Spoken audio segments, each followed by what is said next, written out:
Bonjour tout le monde. Aujourd'hui, le sujet de la vidéo va être les 10 fausses croyances en immobilier. Quand je dis fausses croyances, les mythes, les légendes urbaines et les façons de penser qui n'aboutissent jamais à rien. La première fausse croyance, c'est qu'il faut trouver un deal pour pouvoir acheter. Quand je parle de deal, je parle d'opportunité, je parle d'une aubaine.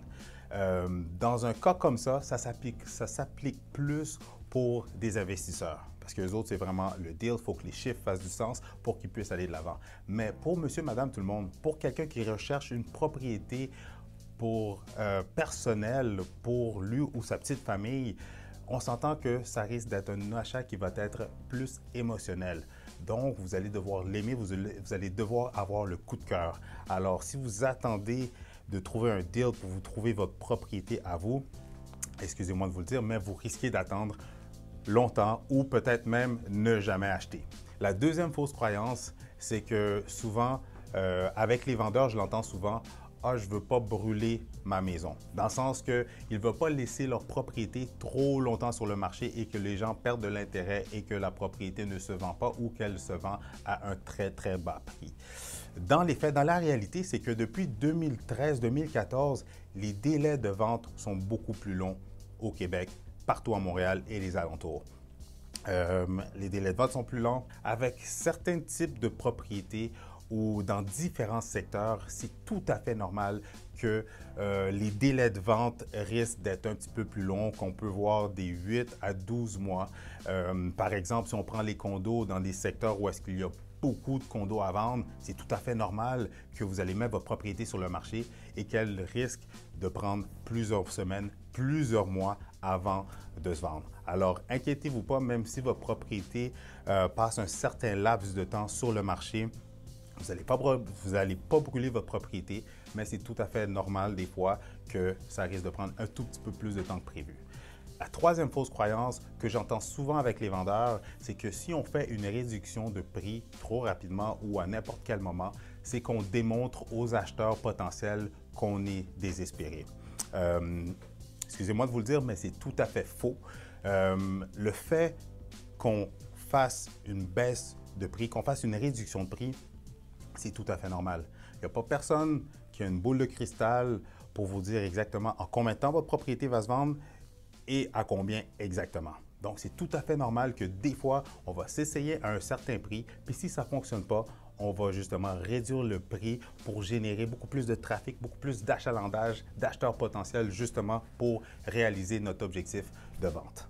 La quatrième fausse croyance, c'est que beaucoup de gens pensent que les reprises de finances et les successions sont synonymes d'opportunités, sont synonymes de deal. Je vais vous donner leur juste à ce sujet. Pour être totalement franc avec vous, les reprises de finances, c'est un branding pour les banques. Ça ne veut pas nécessairement dire qu'une propriété qui est en reprise de finances va être une très bonne opportunité pour vous. Parce que souvent, les propriétés qui ont été délaissées, qui ont été saisies par la banque, souvent justement, c'est des propriétés où est-ce que le propriétaire manquait un petit peu d'argent ou il était dans des difficultés financières ou est-ce que justement la propriété a été délaissée et a manqué d'amour ou d'entretien. Même souvent, lorsque le propriétaire a quitté les lieux, des fois il a endommagé parce que justement à cause de sa frustration d'avoir perdu la maison. Donc, des fois, pour monsieur, madame, tout le monde qui désire avoir une propriété qui n'est pas manuelle, qui n'a pas des contacts dans le domaine de la construction, eh bien, pour vous, ça ne veut pas nécessairement dire que ça va être une opportunité. Alors, laissez ça pour les gens qui s'y connaissent, qui sont manuels, qui ont les contacts ou la capacité pour justement faire les travaux eux-mêmes. Et même dans le cas d'une succession, lorsque c'est les successeurs qui ont la propriété en main, des fois, il y a de la chicane. Souvent, il va y avoir quelqu'un à travers le groupe qui veut plus d'argent. Donc, il ne va pas être prêt à laisser partir la propriété à un prix ou à un montant qui va être une aubaine pour un acheteur. Donc, si vous cherchez des aubaines, si vous cherchez des deals, bouche à oreille, faites du porte-à-porte, allez cogner aux portes, promenez-vous dans les secteurs et voyez, cherchez des propriétés qui sont délaissées, que justement vous pouvez aller cogner à la porte puis faire une offre directement au vendeur de cette propriété. La cinquième fausse croyance que j'entends quand même, que je vois souvent, qui font mal à plusieurs personnes, c'est qu'on n'a pas besoin d'un courtier immobilier, soit pour vendre ou pour acheter. Dans plusieurs cas où est-ce que je parle à des vendeurs qui essaient de vendre leur propriété par eux autres mêmes, ce n'est pas tous les produits, ce n'est pas dans tous les secteurs qu'une propriété va bien se vendre sans l'entremise d'un courtier.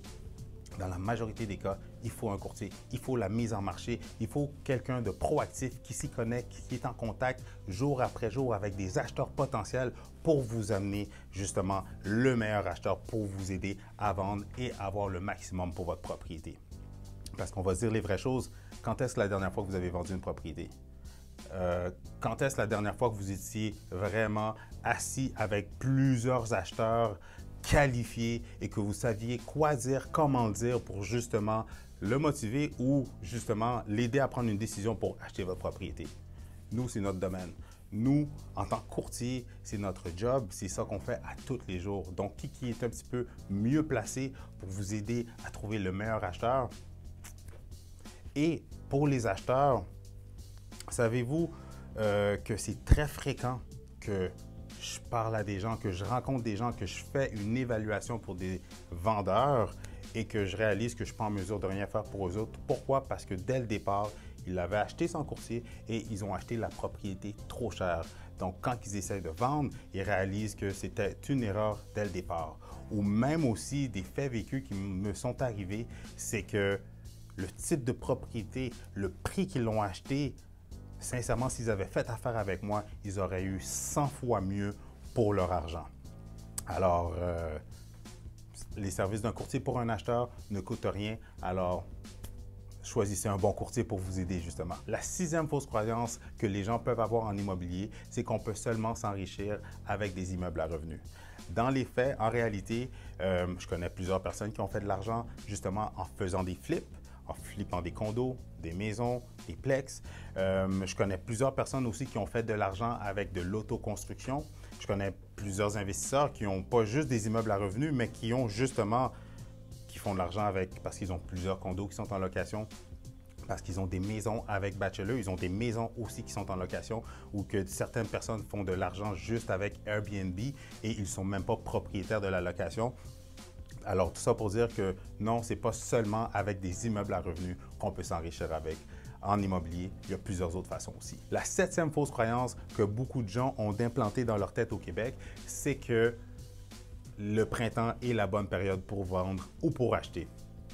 Dans les faits, dans la réalité, si vous êtes prêt à acheter maintenant, si vous êtes déjà qualifié, n'attendez pas le printemps. Commencez dès maintenant à regarder parce que la bonne opportunité peut être déjà sur le marché disponible. Versus que si vous attendez au printemps, vous allez être plusieurs autres acheteurs qualifiés qui pensent comme vous, qui se sont dit que le printemps était la bonne période et qui va faire en sorte que vous allez risquer de tomber en offre multiple ou en compétition ou qui va faire aussi que les propriétés vont se vendre beaucoup plus rapidement.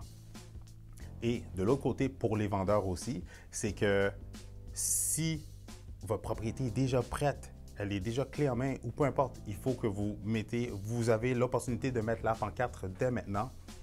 N'attendez pas. Ce n'est pas parce que c'est le congé de la construction, ce n'est pas parce que c'est le temps des fêtes qui s'en vient ou un long week-end ou que c'est l'automne ou l'été. Non, mettez votre propriété sur le marché parce que le bon acheteur peut être en mode recherche pendant que vous êtes en train d'y penser. Alors, à la minute que vous allez mettre la pancarte, c'est souvent une question de timing.